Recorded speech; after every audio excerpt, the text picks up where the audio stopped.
Hi. I figured while the going's good, I'll just keep going. Okay, so I'm not exactly Dr. Ruth here, but I'm also tired of witnessing people not discuss it. Like, it's taboo. Even in church. Sex, when you're married, is allowed as much as you want. But women are not block dollies.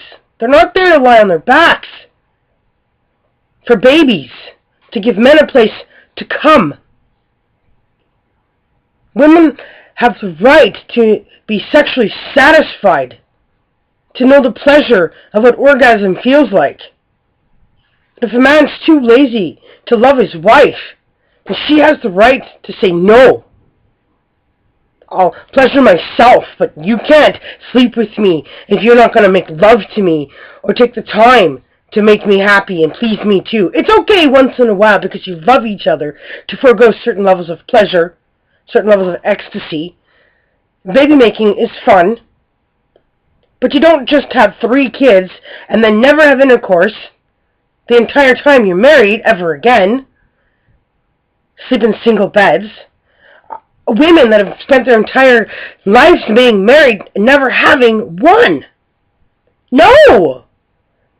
This is the 21st century. We have porno magazines, porn videos. We have Hugh Hefner. We have legalization of prostitution. No! Women married today, yes, have orgasm. Go as a couple, buy the thing you need at the store you go to. Use it, enjoy it. You're married. It's allowed. I sit in the Kingdom Hall, and I can't handle it. I sit in the Kingdom Hall, and I watch women cover their legs. Because you can tell last night their husband and them did it, and she's frustrated because she didn't get off. She didn't receive pleasure. Am I supposed to walk over to her, pull her to slide, and whisper her quietly, "It's okay to masturbate, to finish orgasm. If he doesn't do it for you, you can buy a vibrator." I can't do that, right? Because in that religion, in an institution, the way we behave, it's just taboo. You don't talk about any of these things. Why are you married? Women today can be ministers and run their own churches and have their own congregations. And yes, Sunday school is good for little children so they can learn to behave themselves when they go sit with their grown-up parents in the longer, boring part. They learn about Jesus and God. They draw Jesus pictures, colors, art. These are fine things and acceptable things. It's time to grow and change. You can't live your life practicing an order of religion, the same format as if we're still living in the 1600s.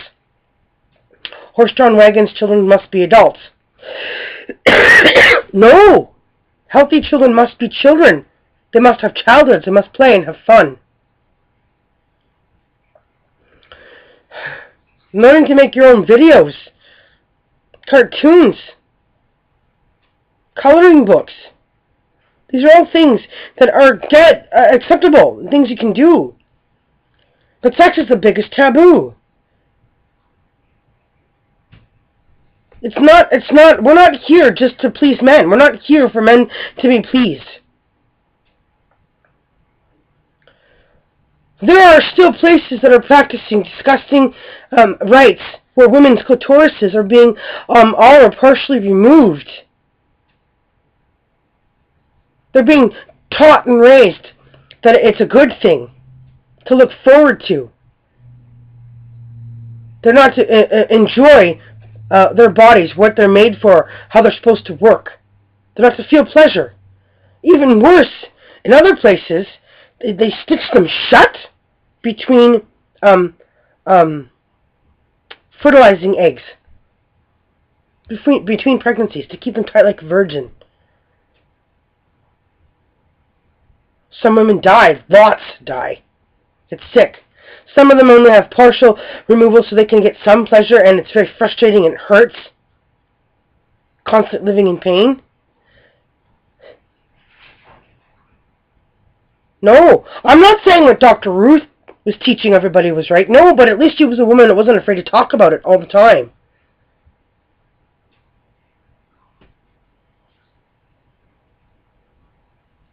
If your man is not loving you, you don't have to stay in that relationship. You also don't have to give him sex if he's not willing to work harder to try to please you. It's okay to use vibrators, not addictively or overuse them, but they're fine to have in your relationship. It is a must if you're going to have a healthy, productive relationship or marriage. Because that guy is not always going to be able to do this for you. A lot can't. So it's there to help along with things. Use it. We're not going to go back to the days of when there wasn't any and everybody was so bloody horny they didn't know what to do, so they were screwing everything they could see, using bananas, brush ends, cucumbers. Like, absurd. They've been invented. They're there. They're not going away. It'll make your bedroom a better place to be. What it does, having it there, just having it in the room or under the bed, or having your husband or boyfriend see it, it makes him try harder because he doesn't want that thing to be what does it for you. He'll do more to try and be the one to make you happy. It'll make him feel incompetent, inferior, and he'll practice because he doesn't want you to get off on that. He wants to be the one to do it. A good husband will do that. A good man. So it's there just to have as an intimidating factor. Because if he can't, he knows you're going to go off and say, hey, I'm still going to. But don't stay in a relationship where you've had none. Or the only sex you've had are the ones that had to do with making babies and then never had any at all. You don't get married if you're only going to be friends. If you're just going to be roommates, then just be friends. Live together as roommates. Have your own room. Get your own job, pay your own bills, have your own life. Don't settle. A woman has a right to be a whole person. Big Kenny song. Oh, less than whole. This is it. Either you look at the cup as half full or half empty. I see the cup half full. But when we leave home, our parents try to instill a way to make sure our cup is completely full, but they don't always succeed. So it's our job then to go take what we've got and finish filling it, and then trying to make sure everybody else's cups are full, even our children. But I had to bring that up. It's taboo in all of this relationship thing. If people would explore their bodies and learn how things work, then we wouldn't have the mistake of people wanting to cut off body parts to change their anatomy and other stuff. I'm not going to get into gay rights conversations here and stuff like that, but society's already raping enough of our children and our youth. There's nothing to say. But the point is, explore it. Get to know how it works. It's yours. You have the right to. That's it. I'll be back. Peace out. Superwoman.